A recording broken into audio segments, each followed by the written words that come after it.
In Kumba village, the sun was setting when Amina stood quietly outside her small home. Her daughter Zawadi had just insulted her in front of neighbors, shouting that her mother was useless and a burden. People passing by stopped, some shaking their heads, others whispering about how a child could speak so cruelly to her own mother. Amina said nothing, her eyes filled with tears, but she swallowed her pain and walked back into her house. Everyone thought she was weak, a woman with nothing left in her life. But inside her heart, Amina carried a secret no one knew. Her late husband had left behind a will, and the lawyer in town had already called for its reading. Amina kept quiet, waiting for the right moment. She did not argue with Zawadi. She did not fight back. She only prayed silently, knowing that truth has its own way of shining.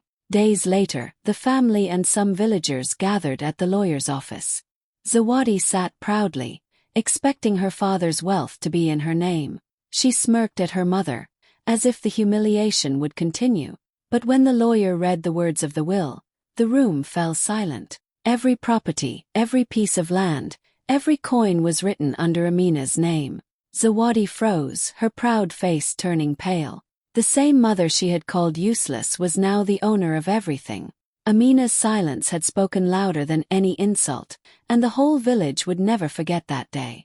In Lusongo, people always whispered about Mariatu.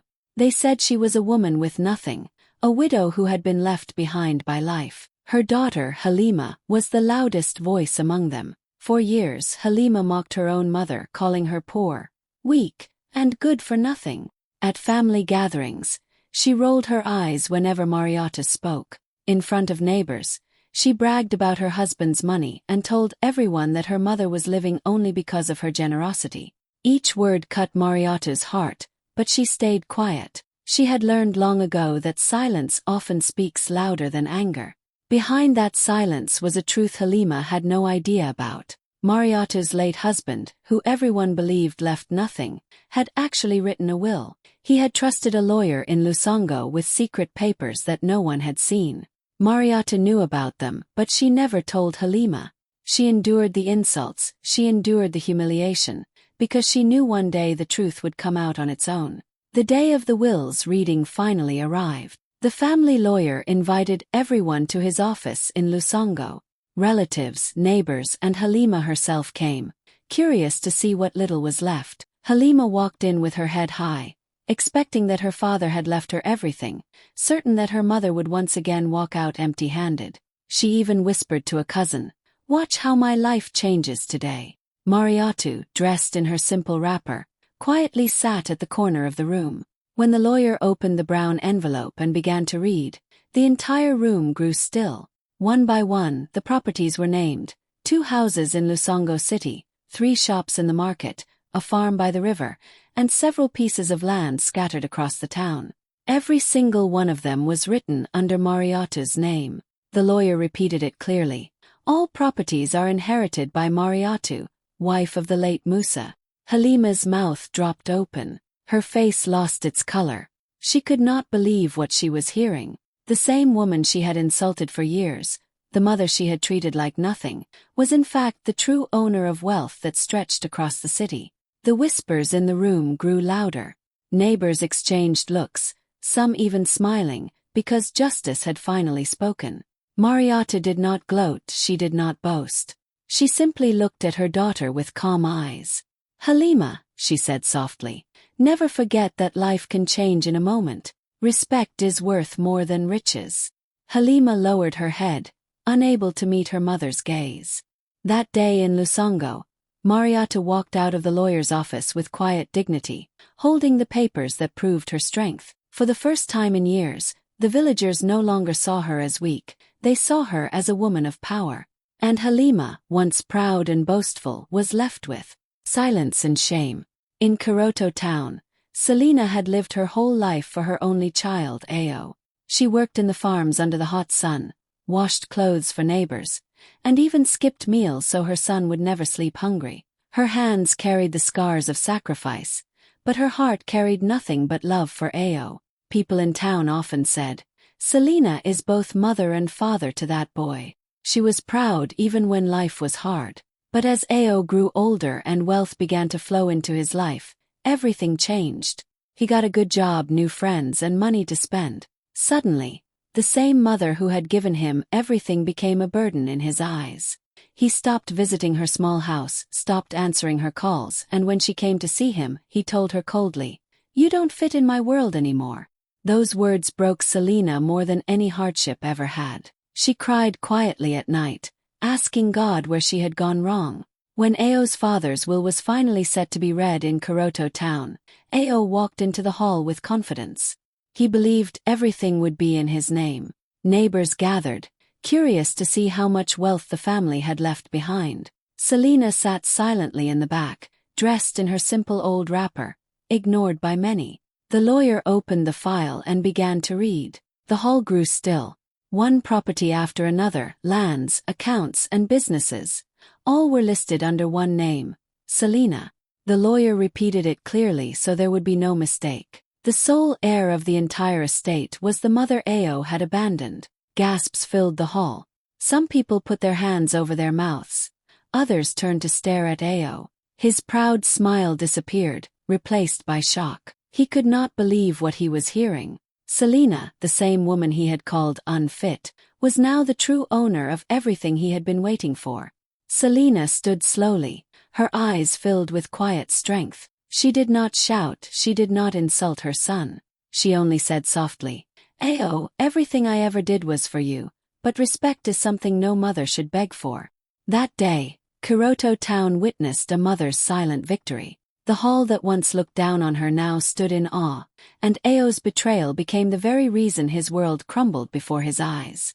In Melenge, Dora lived a quiet life. She was a woman of few words, always humble, always patient. But her daughter Lena never missed a chance to insult her. Lena was married to a wealthy man, and she never let her mother forget it. At family gatherings she would say loudly, "My husband gives me everything. Unlike you, Mama, who has nothing."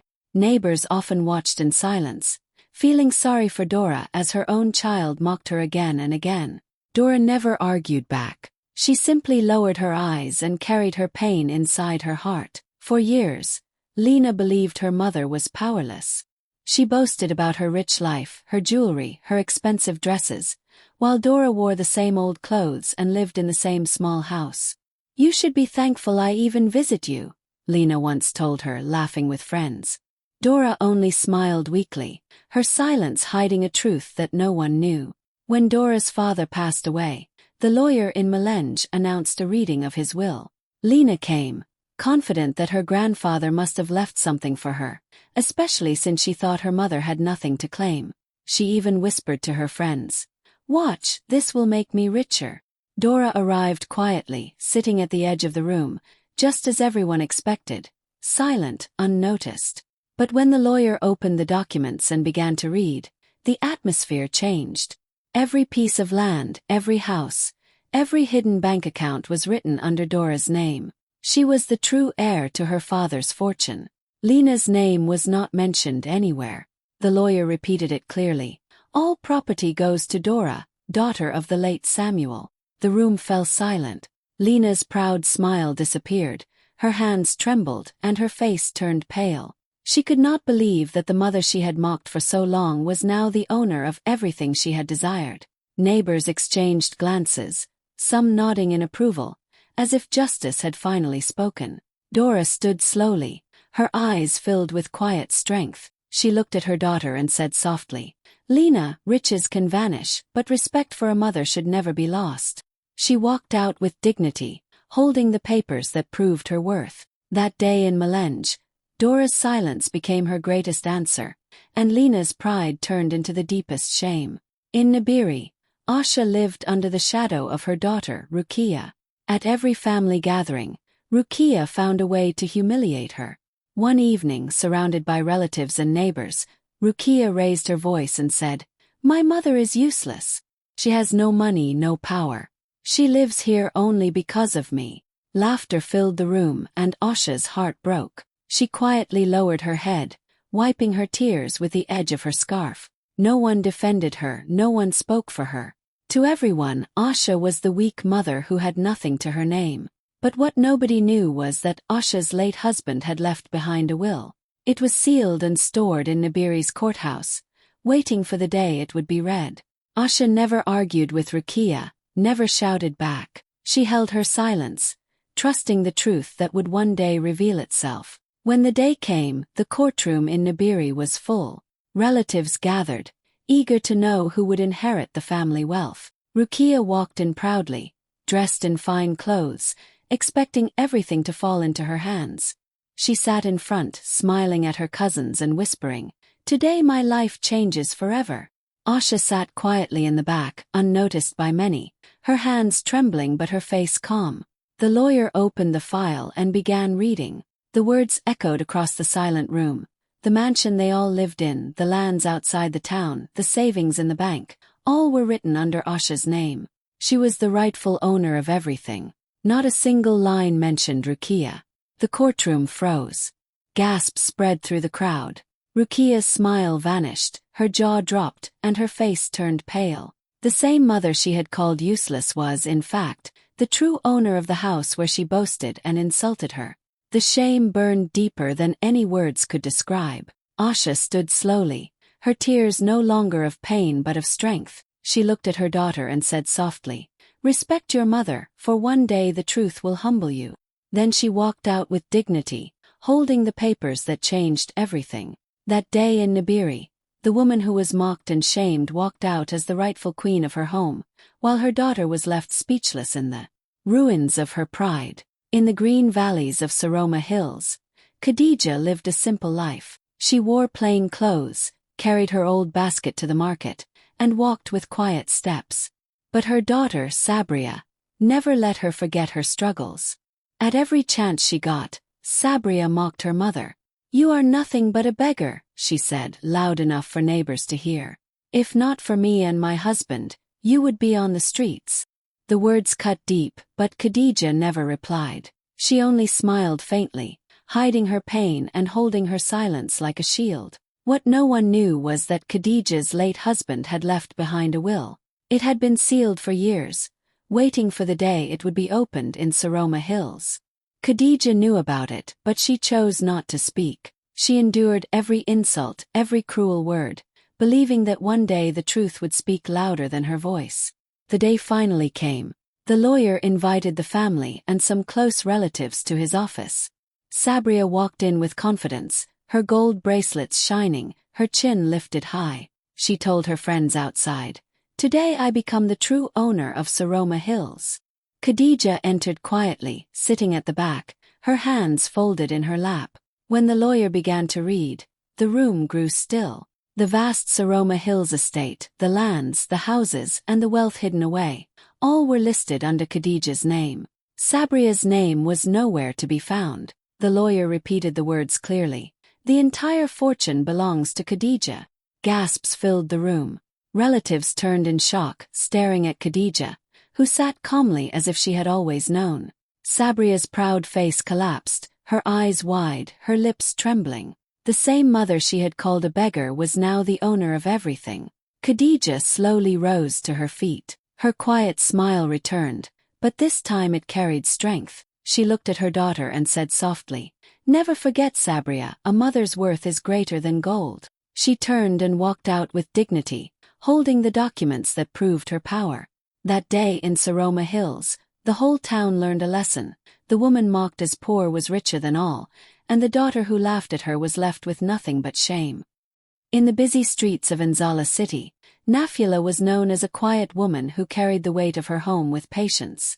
But inside her own house, she was treated with no respect. Her daughter, Amara, often shouted at her, ordering her around like a servant. "Without me, you are nothing," Amara would say, her voice echoing through the halls.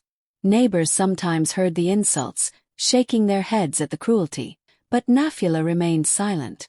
She cooked, she cleaned, and she carried the pain in her heart without a word. What Amara never knew was that Nafula's late husband had left behind a will, sealed and hidden with the family lawyer in Nzala city. For years, Nafula kept this truth to herself. She let her daughter believe she held all the power, while she quietly waited for the day everything would be revealed. That day finally arrived. relatives, friends, and even neighbors gathered at the lawyer's office for the reading. Amara walked in confidently, wearing fine clothes, her head held high. She smirked at her mother, whispering to a cousin, "After today, everyone will know I am the true heir." Nafula sat quietly in the back, her eyes lowered, her hands calm. When the lawyer opened the file and began to read, the atmosphere shifted. One by one, the businesses, the estates, and the bank accounts were listed. Every single thing belonged to Nafula. The lawyer's voice rang clear. "The empire of the late Mr. Baresa goes to his wife, Nafula." The room froze.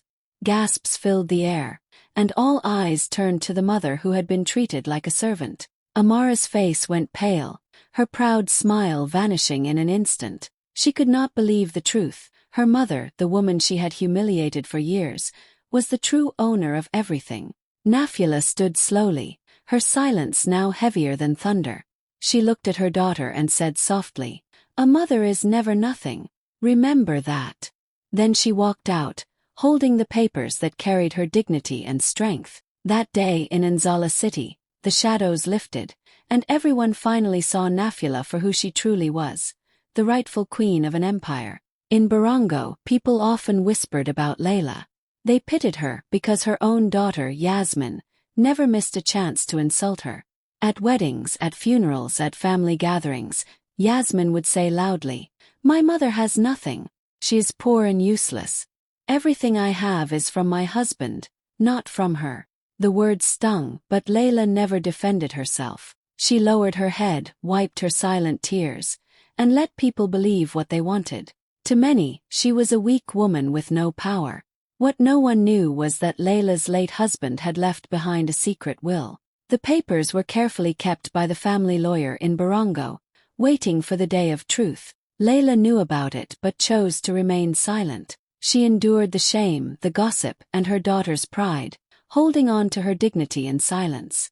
The day of the will's reading finally came. The lawyer's office was crowded with relatives and neighbors, all curious to see who would inherit the estate. Yasmin entered in her bright clothes and gold jewelry, walking proudly as if the whole wealth was already hers. She smirked at her mother, whispering to a cousin, "She will leave here with nothing as always." Layla sat quietly in the corner, her hands folded, her eyes calm. When the lawyer began to read, the room grew still. One by one, the properties were listed: houses, lands, businesses, and accounts. All of them belonged to Layla. Her name was repeated again and again, while Yasmin's name was not mentioned at all. Gasps filled the air. Some relatives covered their mouths in shock, others turned their eyes toward Yasmin. Her proud smile vanished. Her face turned pale as she realized the truth. The mother she had mocked for years was, in fact, far richer than she could ever imagine. Layla rose slowly, her silence now heavier than Yasmin's pride. She looked at her daughter with gentle but firm eyes and said, "Respect is greater than wealth. A daughter who forgets this loses more than money." That day in Barongo, the tables turned. The woman once pitied walked out as the true heir, and the daughter who mocked her was left powerless, drowning in her own shame. In Tavora, Nuru lived quietly, carrying the pain of her daughter's sharp tongue. Her daughter, Salma, loved to parade around the town with her friends, boasting about her own life while mocking her mother. "My mother is good for nothing," she said again and again, laughing as her friends nodded. Some neighbors felt pity for Nuru, but most stayed silent, thinking perhaps the words were true. Nuru never replied. She walked with lowered eyes, her heart heavy but her spirit patient. What Salma never knew was that Nuru's late husband had left behind a will. It was sealed in Tavora's courthouse, and the truth inside it had the power to change everything. Nuru knew about it but chose to stay quiet. She allowed her daughter's pride to grow, waiting for the day when silence would no longer be needed. The day came when the court in Tavora gathered to read the will. The courtroom was filled with relatives, neighbors, and curious faces from town. Salma walked in proudly, her head lifted high, expecting to hear her name written across her father's estates. She whispered to her friend sitting behind her, "Watch, this is the day my future shines." Nuru entered slowly, dressed in her plain wrapper, and sat at the back, unnoticed by many. The lawyer opened the file and began to read. The room fell into silence as property after property was listed: farmlands, houses, rental shops, and even estates across Tavora. Every single one of them was written under Nuru's name. The lawyer repeated clearly, "The main heir to the estates of the late Mr. Ibrahim is his wife Nuru." Gasps echoed through the courtroom. Heads turned. Some people leaned closer, unable to believe what they had just heard. Salma's face turned pale, her proud smile vanishing in an instant. The same mother she had called good for nothing was, in fact, the owner of everything she dreamed of. Nuru rose to her feet slowly, her silence now louder than her daughter's insults. She looked at Salma and spoke softly. "A mother may be quiet, but she is never nothing." Then she walked out, her dignity shining brighter than gold. That day in Tavora, the whispers of shame turned into songs of respect. The courtroom saw a mother rise in strength, while her daughter was left sitting in the ruins of her pride. At a family dinner in Kagondo Gardens, Hawa sat quietly as her daughter, Rania, raised her voice against her. "You are nothing, Mama. Without me and my husband, you would starve," Rania said, laughing loudly. The room joined in, some chuckling, others whispering behind their hands. Hawa lowered her eyes, her heart heavy, but she did not respond. She let the laughter echo around her while she held her pain in silence.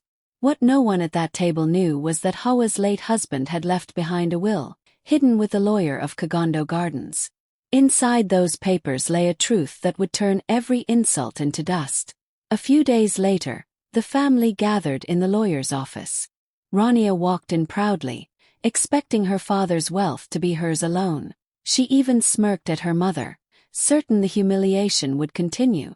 Hawa sat in her simple dress, calm but steady, waiting. The lawyer unfolded the will and began to read. The room fell silent as one property after another was named. The businesses, the estates, the lands. All of it belonged to Hawa. Rania's name was never mentioned. The words rang clear. Hawa was the sole heir of the empire. Gasps filled the office.